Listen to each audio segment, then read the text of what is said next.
많은 분들이 제가 이런 얘기를 드리면 술이 나쁜가요? 담배가 나쁜가요? 얘기 많이 하시는데 굳이 하나를 택하라면 저는 더 나쁘다라고 얘기 드리고 싶어요. 직접적으로 악영향을 준다는 게 이미 입증이 돼 있기 때문이에요. 정말 소량에 해당될 정도가 아니라면 가급적이면 아예 입에 대시지 않기를 권해드리고 싶어요. 제가 말씀드린 몇 가지만 해보셔도 병원에 오실 필요도 없고 돈도 들지 않고 확실하게 해결할 수 있는 방법이에요. 안녕하세요. 수면은 현도진 원장입니다. 나이를 먹으면 불면에 노출되는 경우들이 많이 있고 한번 발생되면 나 어떻게 해야 되지? 라고 고민하시는 분들을 정말 많이 만날 수가 있어요. 왜 노인이 되면 불면이 쉽게 생기는지, 그걸 어떻게 극복하면 되는지 수면제 안 드시면서 돈도 안 드시면서 집에서 해결할 수 있는 방법 알려드릴게요. 끝까지 한번 들어보시고 꼭 실천 한번 해보셨으면 좋겠어요. 불면증이라고 하면 잠이 들기 어려운 것도 불면증이고 반복적으로 자주 깨는 거, 내가 원하지 않는 시간에 너무 일찍 일어나 버린 거 전부 다 불면의 범주에 넣고 있어요. 예를 들면 4시까지 잠을 못 잤어 이런 분도 있지만 전혀 한 잠도 못 잤거든? 이렇게 얘기하시는 분도 있고 계속 화장실 왔다 갔다 했어, 그런 분들이 전부 다 불면증이라고 할 수 있어요. 일주일에 한 3번 이상 반복적으로 증상을 겪으시는 분들이 불면이 의심될 수 있고 석 달 이상 반복적으로 겪으시면 만성일 수도 있겠다라고 의심을 하게 돼요. 전체 인구의 한 10에서 15% 정도 이상은 한 번 정도는 경험했다고 할 정도로 흔한 병이에요. 보통은 너무 대수롭지 않게 여기시는 것 같아요. 원래 나이 들면 다 이렇겠지? 대책 없이 지내시다가 하루하루 잠이 안 오거나 자꾸 깨셨을 때 당황하게 되시는 것 같아요. 수면을 조절하는 생체 시계가 시상하부의 상교차핵이라는 곳에 있는데 젊었을 때는 2-3시간이 흐트러진 시차 이런 걸 금방금방 따라잡을 수가 있는데 노인분들 같은 경우는 생체 시계가 망가져 있을 가능성이 높아서 한번 흐트러진 다음에 정상으로 되돌리기가 훨씬 어려워져요. 또 심리적인 영향 같은 것도 있어요. 우리가 나이가 들면 인간관계라든지 직업생활과 조금씩 멀어지는 일들이 생겨서 심리적으로 타격을 많이 받으시게 돼요. 또한 그전에 모르던 새로운 병들도 알게 되면서 약간의 우울감이라든지 건강에 대한 걱정, 공포들을 경험하시는 경우들도 있고, 수면의 가장 중요한 건 규칙성인데 직업생활이 멀어지게 되면 규칙성이 흐트러지게 돼요. 예를 들면 나는 7시에 일어나고 6시에 퇴근하던 사람이었다면 직업생활에서 멀어지게 됐을 경우에는 그냥 아침에도 일어나지 않고 오전 늦게 일어나서 좀 활동하시다가 또 낮잠이 오면 그냥 자버려요. 밤수면의 질을 떨어뜨리고 내 주기가 흔들리게 되는 일이 생기는 거죠. 그리고 젊은 분들의 불면은 몇몇 가지를 교정하면 금방 교정이 돼버리기 때문에 오래된 만성 불면으로 잘 가지 않거든요. 노인분들 같은 경우는 내가 한번 불면을 겪으면 이 불면이 나도 만성 불면 환자로 언제든지 갈 수 있는 상황이 되는 거예요. 대표적인 증상이 전혀 자지 못했다고 느낄 정도로 얕은 수면만 반복적으로 주무시다가 깨버리는 경우도 굉장히 흔하고, 아침까지 꿀잠을 자고 싶은데 한 3-4시에 일어나서 다시 자려고 그러면 잠이 안 와요. 이런 이유는 앞으로 말씀드릴 내용과 같아요. 첫 번째는 식습관 중에 하나인데 카페인 섭취를 은근히 하루 종일 하시더라고요. 카페인은 몸에서 대사가 돼서 빠져나가야 되는데 노인분들 같은 경우는 대사 능력이 떨어져서 오래 몸에 남아있어요. 보통 젊은 분들 같은 경우는 오후에 커피를 마시더라도 크게 영향 안 받고 잠 잘 자는데 노인분들 같은 경우는 10시간까지도 몸에 남아있을 수 있다는 거예요. 꼭 우리가 눈에 띄는 커피뿐만 아니라 콜라라든지 녹차나 홍차 이런 거 드실 때도 문제가 되실 수 있어요. 커피만큼은 아니지만 소량의 카페인들이 다 함유되어 있는 음식들이거든요. 그리고 알코올이 굉장히 중요한 요소예요. 연세가 좀 있으신 분들이 술을 엄청나게 드시는 건 아니겠지만 알코올 자체가 잠이 들게끔은 도와주는데 깊은 수면 가는 걸 방해를 해서 자꾸 깨게 만드는 거죠. 그게 소변 마려워서 깨는 게 아니라 실제는 얕은 수면에 가기 때문에 자꾸 깨시는 거예요. 그러니까 어떻게 잠을 빨리 드는 게 중요한 게 아니라 깊은 수면을 자서 피로회복이 돼야 되는 거잖아요. 그냥 간단한 목적만 달성하느라고 자꾸 마셔버리면 결국은 수면을 그르치게 돼요. 그럼 실제로 그런 분들은 어떻게 극복하는 게 좋을까요? 음주 횟수를 굉장히 줄이셔야 되겠죠. 어떤 알코올은 괜찮아요? 라고 물어보시는 분들도 있는데 정말 소량의 와인 한 잔, 반 잔에 해당될 정도가 아니라면 그 이상은 드시지 않는 게 좋아요. 제가 또 이렇게 얘기하면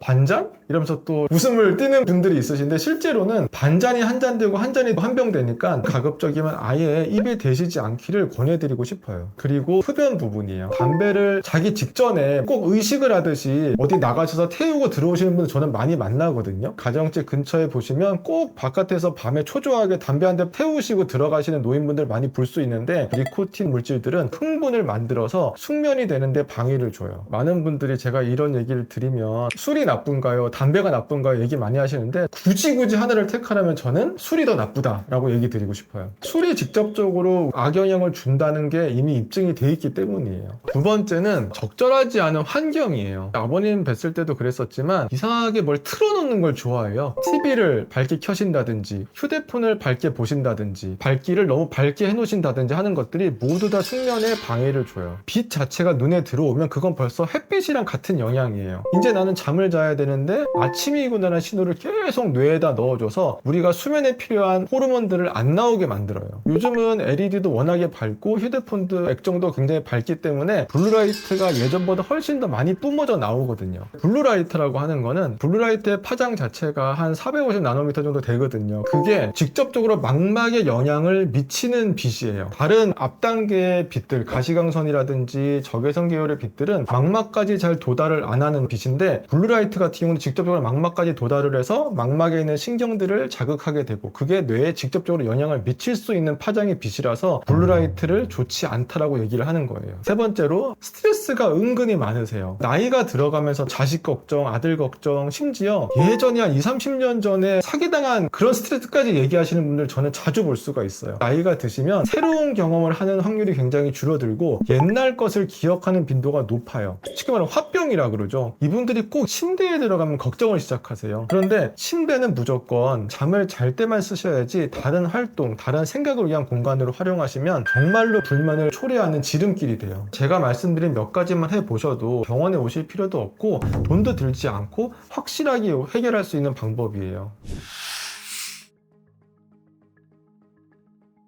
첫 번째로는 일정한 생활 습관을 유지하시는 게 중요해요. 그중 제일 중요한 거는 일어나는 시간이에요. 잠이 드는 시간은 내 몸이 원할 때 자는 거지 그게 뜻대로 된다면 지금 이런 얘기를 나눌 필요가 없는 거잖아요. 하지만 일어나는 시간은 의지를 가지면 만들어낼 수 있다는 거죠. 제가 이제 이런 얘기 드리면 아니 난 어제 2-3시간밖에 못 잤는데 일어나야 되냐 나 좀 더 자면 안 되냐 어떻게 잔 잠인데 라고 호소를 하시는데 실제로 그렇게 허용 범위가 늘어나면 어차피 패턴은 안 만들어져요. 그리고 수면이라고 하는 거는 반복적으로 쌓이는 거기 때문에 하루 이틀 가지고 되는 것이 아니라 일주일, 열흘, 한 달을 일정하게 만들어내야지 내 패턴이 되는 거예요. 정말로 사람마다 차이가 있을 수 있는데 노력하시는 분들은 한두 달 안에 어느 정도까지는 만들어내는 걸 볼 수 있어요. 두 번째는 햇빛인데 아침에 일어나면 무조건 커튼을 제치시고 눈에 충분히 넣어주세요. 집에 충분히 햇빛이 들어오지 않는 환경이시라면 밖으로 나가세요. 햇빛이라고 하는 거는 우리 몸에 있는 트립토판이라고 하는 성분들을 세로토닌으로 바꿔주는 과정이 있는데 세로토닌들이 멜라토닌이라고 하는 걸로 넘어가는 거를 막아주는 기능을 해요. 멜라토닌이 막아주는 게 왜 중요하냐면 멜라토닌은 잠이 들 때 도움이 되는 거잖아요. 오전, 오후 시간에 멜라토닌이 많아져 버리면 우리 몸은 늘 처지고 졸린 상태가 되겠죠. 오전, 오후 시간에는 최대한 세로토닌을 많이 만들어낸 상태로 유지를 해서 안정감 있는 좋은 기분으로 일상을 보낼 수 있도록 만들어줘야 돼요. 그리고 나서 햇빛이 없어지고 나면 그제서야 멜라토닌으로 변화가 되면서 우리는 자기 좋은 몸 상태를 만들어내는 과정을 겪게 되는 거죠. 세 번째 좋은 것들은 낮잠이에요. 낮잠은 독이 될 수도 있고 약이 될 수도 있어요. 낮잠은 20분 이내예요. 왜 20분 이내냐? 잠깐 주무시는 낮잠은 오후의 에너지를 충분히 활성화시킬 수 있는 좋은 용도로 쓸 수 있는데 그 이상 30분 1시간 길어지면 밤에 자는 양을 다 깎아 먹는 거예요. 네 번째는 식습관인데 가장 중요한 부분은 카페인 섭취의 제한이죠. 아무리 드시더라도 오전 중으로 끝내시는 게 좋고 보통 한두 잔 이내로 제한하시는 게 좋아요. 다섯 번째는 노인분들이 부족해질 수 있는 부분이 운동이죠. 아무래도 활동력이 떨어지기 때문인데 또 너무 많이 하실 필요도 없지만 너무 안 하시면 좋지 않아요. 기본적으로 근육에는 항상 일정한 피가 돌아야 되고 그런 것들이 내 몸에 활력을 주고 하는데 너무 늦은 시간에는 하지 마시고 오전, 오후 정도에 가벼운 산책을 하시거나 너무 자극적이지 않은 요가 가벼운 동작 정도 하시면서 릴렉스 해주시는 거를 권해드려요. 운동이 이미 몸에 익으신 분들은 사실 그게 그렇게 거북하지 않고 부담스러워하지 않는데 생각보다 노인층에서 운동을 몸에 익히신 분들은 많지 않더라고요. 괜히 남 따라 하시다가 다치시거나 오십견도 생기실 수 있고 이런 경우들 많이 보는데 절대 그러지 마시고 정말 가볍게 따라 하실 수 있는 것 위주로만 해도 우리는 뭐 몸짱이 되려는 게 아니잖아요. 활력을 주는 정도만 하시면 되는 거니까 그 정도 선에서 부담 없는 운동을 준비하셨으면 하셨으면 좋겠어요. 왜 이게 중요하냐면 점심 먹고 혹은 저녁 먹고 잠깐 조시는 분들이 굉장히 많아요. 이런 게 전부 다 불면을 조정할 수 있는데 가볍게 주변을 산책을 하시면 그 졸음도 쫓아내실 수 있어요. 이 걷기 운동이 꼭 수면뿐만 아니라 너무나 도움이 되는 게 미국 UCLA 대학에서 나이 50대인 분들 이상의 3,000명의 미국인을 대상으로 걷기 운동에 대한 조사를 했어요. 그랬더니 사망률이 15% 이상 감소됐다는 보고가 최근에 발표가 된 거죠. 그만큼 우리 수명에 직접적인 좋은 영향을 주기도 해요. 그 다음엔 빛 조절인데 밤에 얼마나 빛을 조절하시느냐가 숙면에 가는데 가장 또 중요한 포인트이기도 해요. 밤에 주무시는 시간이 되면 어둑어둑한 환경을 만드시는 게 굉장히 중요해요. 주변의 빛을 차단하기 위해서 암막 커튼 같은 거 쳐주셔도 되고 자극적인 형광등 불빛 같은 거는 막아주시고 무드 조명 같은 거 해놓으셔서 그렇게 내 눈이 자극이 안 되는 정도로 만들어 주시고 최대한 TV나 휴대폰 이런 블루라이트 많은 것들은 2시간 이전에 끊어주시기를 정말 권해드리고 싶어요. 그런데 내가 꼭 이 프로그램은 봐야겠다, 어쩔 수 없이 꼭 시청해야 되는 상황이 있을 수 있잖아요. 그럴 때는 블루라이트를 차단하는 기능이 있는 안경 같은 그런 제품 사용하시기라도 하기를 권해드려요. 그 많은 것들 중에서 저는 가장 강조하고 싶은 거는 역시 스마트폰 안 보시는 거예요. 10년, 20년 전만 해도 사실 어르신들이 스마트폰을 그렇게 쉽게 다루지도 잘 않으셨었고 잘 관심도 없어 하셨는데 요즘은 재밌는 게 많으셔서 그런지 전부 다 스마트폰을 끼고 사시더라고요. 스마트폰 안에 쇼츠 보시든지 이러시면서 그걸 낙으로 삼으시는 분들이 많이 있는데 재밌는 건 알겠지만 주무시기 직전에는 정말 피해주세요. 7번째는 침대에선 오직 잠만 주무시라는 거예요. 침실이라는 용도는 오로지 잠을 자는 용도로 사용하셔야지 거기서 TV를 보시거나 재밌는 걸 하시거나 뭐 이런 용도로는 쓰시면 안 돼요. 심지어 어떤 생각까지도요. 물론 생각을 안 할 수는 없지만 여러 가지 부정적인 생각을 낳게 되면 꼬리에 꼬리를 물고 그 시간이 굉장히 지옥같이 될 수 있으니까 최대한 그런 생각 자제하시고 정말 잠이 온다고 느껴졌을 때만 침실로 들어가기를 권해드려요. 노인과 불면은 정말 뗄래야 뗄 수가 없는 관계예요. 뭔가 문제가 생겼을 때 그냥 방치하지 마시고 반드시 이러한 노력을 통해서 얻어내세요. 이 7가지만 따라해 보셔도 수면제 안 드실 수 있거든요. 수면제는 정말 최후의 수단이에요. 이런 과정이 전혀 없으면 내 생체 시계를 맞출 수 없는 상황이 되고 수면제가 없어지면 내 수면 체력은 똑같기 때문에 그전 상태로 똑같이 돌아간다는 거예요. 무턱대고 수면제만 드시면 장기적인 도움이 되지가 않아요. 오늘 영상에 도움이 되셨다면 좋아요, 구독 눌러주시고요. 주변에 어머님, 아버님 불면 때문에 고생하시는 분이 있다면 꼭 이 영상 공유해 주시고 같이 좋은 얘기 많이 나눴으면 좋겠어요. 궁금하신 점은 댓글 꼭 남겨주시고요. 제가 무조건 직접 달아드릴게요. 잘 자요.